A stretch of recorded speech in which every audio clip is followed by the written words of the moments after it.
Hello, I'm Michelle from Those Who Love Teaching, and today I wanted to talk with you a little bit about teacher burnout. And we hear a lot about it, but a lot of times it's not burnout. A lot of times, what we're feeling as teachers, believe it or not, is boredom. And truthfully, it's probably not really just teachers that go through this. It really is everyone, but obviously I focus on teachers because I'm a teacher.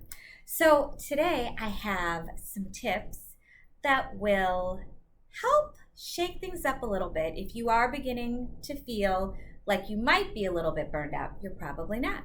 So I've got 15 tips for you to get rid of the boredom, shake things up a little bit in your life, not too much. All right. Tip number 1, make a switch. It doesn't have to be a drastic one.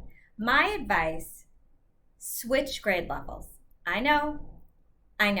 You don't want to switch grade levels. You don't want to move your room. You don't want to learn a new curriculum. I get it.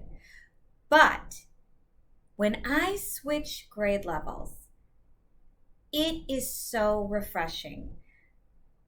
It's like my brain gets tired. It gets bored. I need to build some new neural pathways. My brain is craving learning something new. And by switching grade levels, I become more familiar with children who are at a different level developmentally. I do have to learn a new curriculum. I do have to learn new strategies. I do get to decorate a new classroom. We all know the moving part's not fun, but I highly recommend switching grade levels. Another tip that might work for you, depending on where you are in your career, maybe switch schools. Sometimes that works as well. And then, of course, you can always switch districts. Just remember, a lot of the frustrations tend to follow you. So don't necessarily switch a school thinking, okay, that's going to solve all of my teaching problems. It's probably not. Things that frustrated you before are still going to frustrate you. And it's hard to remember, but our bosses have bosses too. So even if you think it's your principal, it may not be. It could be your principal's boss that's actually implementing a lot of the bureaucratic things that frustrate you. So keep that in mind as well. Tip number 2, learn a new skill. Now, this could be a skill that you can use at work, or it could be a skill that you just use in your personal life. So maybe you want to learn more about curriculum design, or maybe you want to learn more about technology. Or maybe you want to learn to be a better cook. Maybe you want to learn how to knit. Whatever it is, again, you want to kind of wake your brain up a little bit and learn something new. And that's always a good thing. Tip number 3, mix new and fun ideas into your existing curriculum. A lot of times, we all have that one part of teaching, or that we all have that one unit that we're like, oh, I hate teaching, blah, blah. Maybe it's not that you hate teaching that. Maybe it's more that you just need a new way of teaching it. So one resource that I love is Teachers Pay Teachers. It's a great place to go to find new lessons, new tips, new strategies, new ideas that you can add into whatever your existing curriculum is. And I'm going to add a link in the description as well as the comments to my Teachers Pay Teachers store. So hopefully that can assist you. Tip number 4, make each weekend a mixture of family, social, and personal rejuvenation.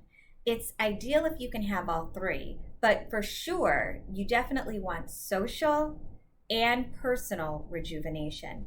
So maybe make Friday night family fun night, or Saturday you go out with your girlfriends or your boyfriend or your significant other. And then on Sunday, make some time for yourself. Take a bath. Give yourself a mini facial. Enjoy yourself. Just have a little bit of me time, right? It's so important. And this is important. Do not, whatever you do not do your lesson plans on Sunday. That is the biggest, oh my gosh, the biggest headache at the end of the weekend. Personally, and I know it's cuckoo, I start my lesson plans on Thursday. I start them on Thursday, typically at work. And then on Friday, I come into work, I finish those lesson plans. If I have to make some Xerox copies, I get those done. And when I leave work on Friday, I leave work there. I do not devote Sunday to working. I really don't. And my advice to you is to do the same. Even if it means Thursday evening, bringing a little bit of work home with you, go ahead and do it. Your weekend should be for your family, your friends, and you. Spruce, tip number 5, spruce yourself up. This one is tough for us as teachers. I don't have time to do my nails. And of course, my nails, they're not done. But, I don't have time to do my hair. Do a little something to just spruce yourself up. It will make you feel better, even if it is just putting on lipstick. You are important. You love yourself. You have to love yourself. You have to respect yourself. And it will, I know it does not seem like it will make a difference, but it will. It will make you feel better. Take some time. I'm not saying that you have to be fancy. Like I said, my nails, they're still not done, and they're not going to be done next week. They're just not. But simple things. Take some time. Spruce yourself up just a little bit. Even if it's an extra 5 minutes. Do it. You are worth it. It is important. Tip number 6. Mix up your wardrobe. This is a fun one. Again, we get into our routine. Part of the reason our brain gets bored is because of the monotony. And it's so easy. I get it. I'm going to wear the same thing. This is what I wear every Monday. But sometimes your brain wants to express itself, be creative in different ways, and how you present yourself is one of those ways. So one thing that I started doing a few years ago, actually, I treat myself every month to Rent the Runway. And if you're not familiar with Rent the Runway, it's a subscription service. I think I pay $89 a month. Anyway, it's a bit of a splurge, I know, but it is so worth it. Every month I get a few pieces of clothing that I rent, and I always treat myself, I pay the same subscription fee every month, but I pick pieces that are more expensive than pieces I would buy in a store. So I will try different designers. I will try different styles because I'm not keeping it. And they ship it to you in a garment bag, and you take it out, you wear it for the month. You don't have to worry about washing it. You don't have to worry about dry cleaning it. When you're done, you put it back in the garment bag, you ship it back to them, and you pick out your new pieces. I love Rent the Runway. And I actually have a discount code. I have a discount referral code. I'm going to put it in the comments as well as the description. And if you use it, you will get 40% off of your first 2 months of a subscription. So give it a shot. I think you'll love it. Tip number 7, meet some new people. And once again, remember, We're trying to break that monotony. And I know you love your friends, you love your family, you love your significant other. That being said, sometimes you want to meet people who want to, maybe you have a hobby that your significant other does not have. I know I have a thing for Comic Cons and science fiction. I love science fiction and I love Comic Cons. And I joined meetup.com. It's not a dating service or anything like that. There are like hundreds and hundreds of groups that you can find and join with like-minded people who have the same hobbies and interests as you. It's 100% free. There's no cost to joining meetup.com. Sometimes you might find a group that has sometimes there might be a group that has a cost to it. But most of the groups that I join are free, and I have met so many wonderful people that have the same hobbies and interests that I have. I found one group that I joined. Honestly, I'm not making this up. I love playing board games. I love to play Monopoly. I also have another game that I love. It's called the Cash Flow Quadrant, which most people have never heard of. I found a meetup group of people, and all we do is get together once a month and play Cash Flow Quadrant. Like, that's how cool meetup.com is. So I highly, highly recommend it. In terms of safety, when I do join a new meetup group, I am very cautious. I research it. I make sure it's legit. Maybe the first time you go, maybe do bring a friend with you. But then once you get comfortable in that group, you can feel free to go by yourself and you know that you're safe. And I love meetup.com. Highly recommend it. Tip number 8, change your seasonal decor. Now, I do not mean go out shopping and buy a ton of new things. I don't mean that at all.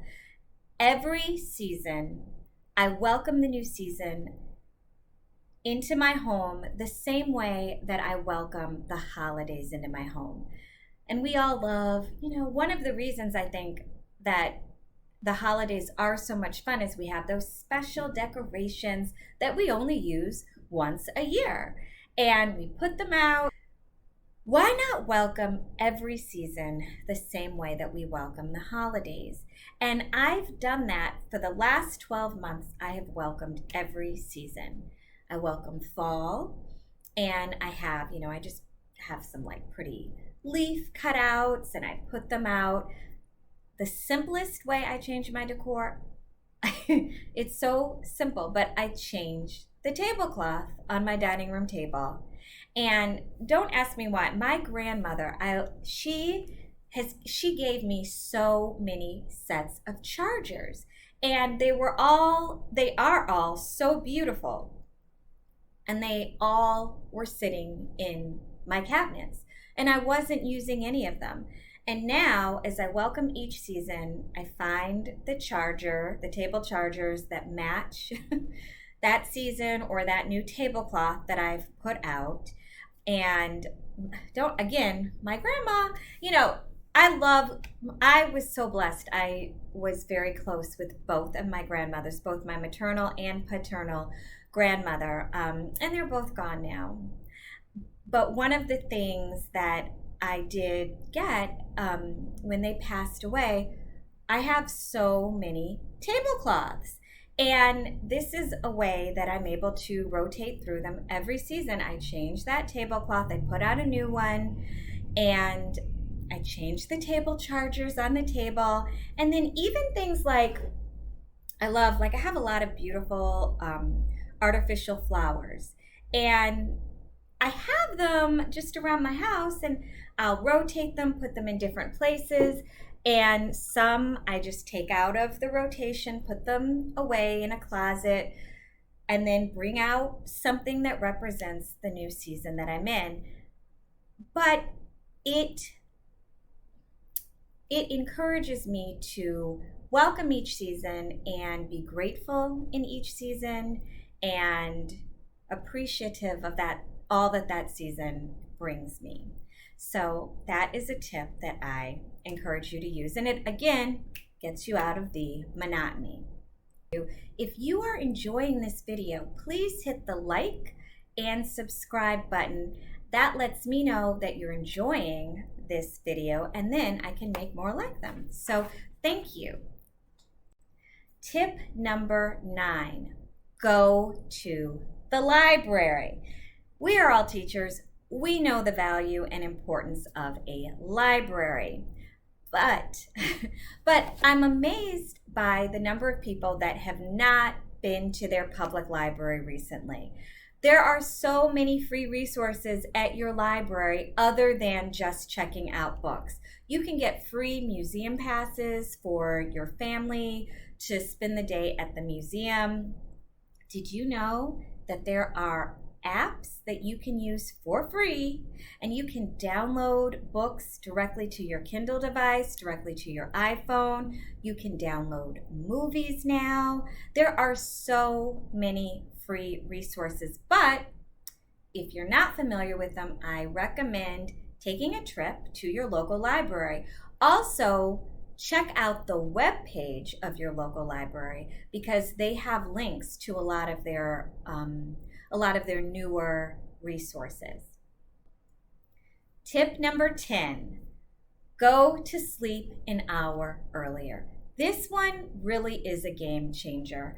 A lot of times we really are tired, and going to sleep an hour earlier, you get up, you wake up far more refreshed. You're able to get more things done before you even leave the house in the morning. Plus, you're less rushed, you're less stressed. It's a game changer. Give it a try. Try it for 1 week. Tip number 11, take a short walk every day. I mean, a short walk. It does not need to be longer than 10 minutes. Walk around your block one time. We have very cold, very long winters. I walk every day, even in the winter, and I don't like the cold.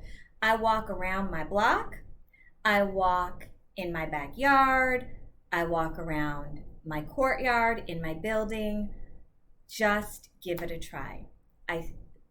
There's something about being outside, getting that fresh air, feeling that wind on your face. I don't know, it's very grounding. I find it very cathartic, and I always feel better after a short walk. Tip number 12, find a simple recipe and cook it. I love to find new recipes on Pinterest. Now, I do not like complicated recipes. If the recipe calls for 20 ingredients that I don't have in my house, or if it's going to take 2 hours, I'm just not going to do it. So I like to find simple recipes. Sometimes the recipe is for a new smoothie recipe. Sometimes it just might be, honestly, it might be peach tea. I mean, it doesn't have to be a complicated recipe at all, but find a new recipe and give it a try. Tip number 13, declutter. So I love to follow Joshua Becker on YouTube, and he's a minimalist. I'm not a minimalist at this point in my life. I'm not saying I'll never be, but I'm not yet a minimalist. But I have been trying a lot of his minimalist strategies. And one strategy that I got from him this summer is remove all of the appliances from your countertops. So the first thing I had to do, obviously, I did have to declutter my cabinets. And I got rid of stuff that, I mean, I had some stuff in my cabinets. I don't know why I was saving it. Just, you can take it to the Salvation Army, declutter it, take it to Goodwill. You can find a way to reuse it, for someone to reuse it. But once I made that space, I removed the coffee pot, which I don't even drink coffee. I'm a tea drinker. I make coffee maybe once or twice a year. So I found a spot for my coffee maker. I found a spot for my blender. I found a spot for my toaster. and I found a spot for my blender. So Joshua Becker made this point. Even if you make toast every day, you at most are using your toaster for about 10 minutes every day. That means that your toaster is simply taking up space on your counter. So that really resonated with me, and so I gave it a try. I put all of the appliances in a cabinet, and immediately my kitchen became so much more calm. And I did this, I guess I did this at the beginning or middle part of the summer. I cannot tell you, I love going into my kitchen now. It's still so calming and so peaceful. So I'm going to keep the appliances in the cabinets. Tip number 14, stop being a perfectionist. I cannot remember the name of the YouTuber that gave this tip. I wish I could take credit for this one, but her tip was, done is better than perfect. And that is so true, especially at work. A lot of times I find I will fixate on the littlest of things that no one else is even paying attention to. And so my new mantra is, done is better than perfect. That doesn't mean that I'm not working hard. It does not mean that I'm not giving it my all. But the bulletin board does not have to be perfect. It really does not. So give that one a try. Tip number 15 I got from my mother. And it's a simple one that I really did not believe at first. Her tip was, drink more water. My mom must have told me this, I don't know how many times before I actually gave it a try. I was feeling so tired, and my mom kept saying, you're not tired, you're dehydrated. So I was like, I finally acquiesced and I gave it a try. I wish I had tried it sooner. Now, I know that we are teachers. We cannot drink a lot of water during the workday, but we can drink water before we go to work. We can make sure while we're at work, we drink enough water to stay hydrated. And then we can drink a lot of water when we get home. That one is a game changer. And yep, my mom was 100% right. I am not nearly as tired like I was before I was getting enough water. So thank you so much for watching this video. And I hope that I've given you some tips so that you can avoid teacher burnout.